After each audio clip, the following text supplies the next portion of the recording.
May ilang malalaking issue ang nais patutukan ng mga kababayan natin sa mga tatakbong senador sa eleksyon 2025 base sa resulta ng Pulse Asia Survey na kinomisyon ng grupong Stratbase.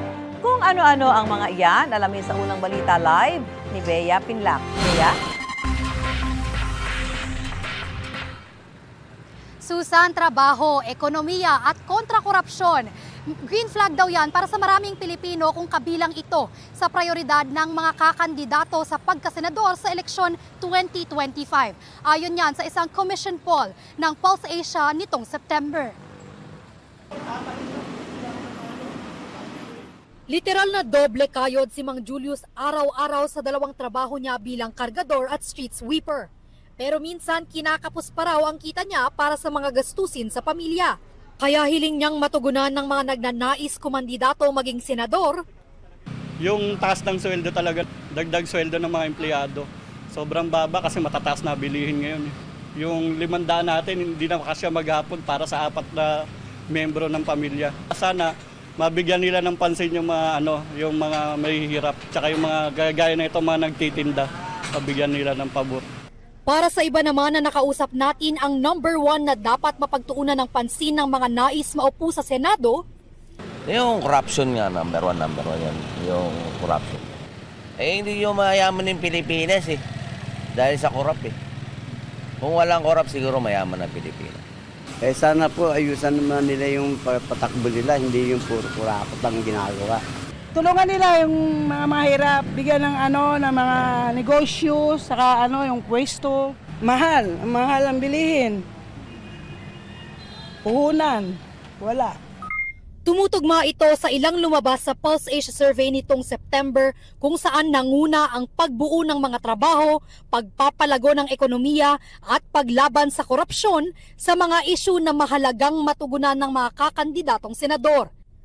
Kasama rin sa mga isyu na gustong matutukan ng mga Pinoy sa Senado ang quality healthcare at education. Sa parehong survey, lumabas na 9 sa bawat 10 Pilipino ang naniniwalang dapat managot ang mga korap na opisyal ng gobyerno. 1,200 respondents ang sumalang sa survey noong September 6 hanggang 13. Meron itong margin of error na ±3.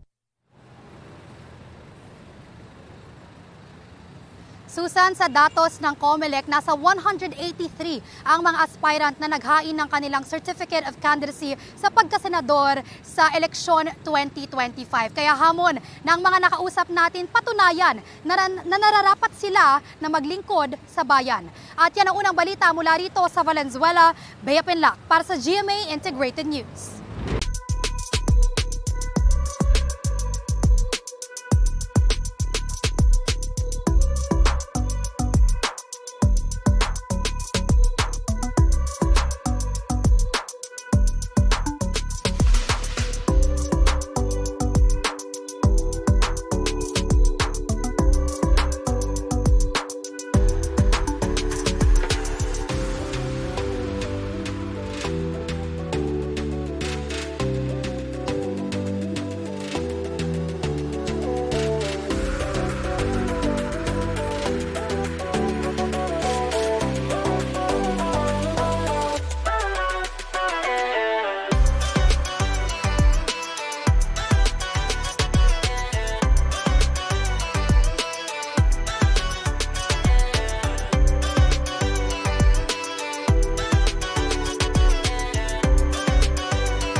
Mga kapuso, para una ka sa mga balita, mag-subscribe sa GMA Integrated News sa YouTube. Sa mga kapuso abroad, subaybayan niyo po kami sa GMA Pinoy TV at sa www.gmanews.tv.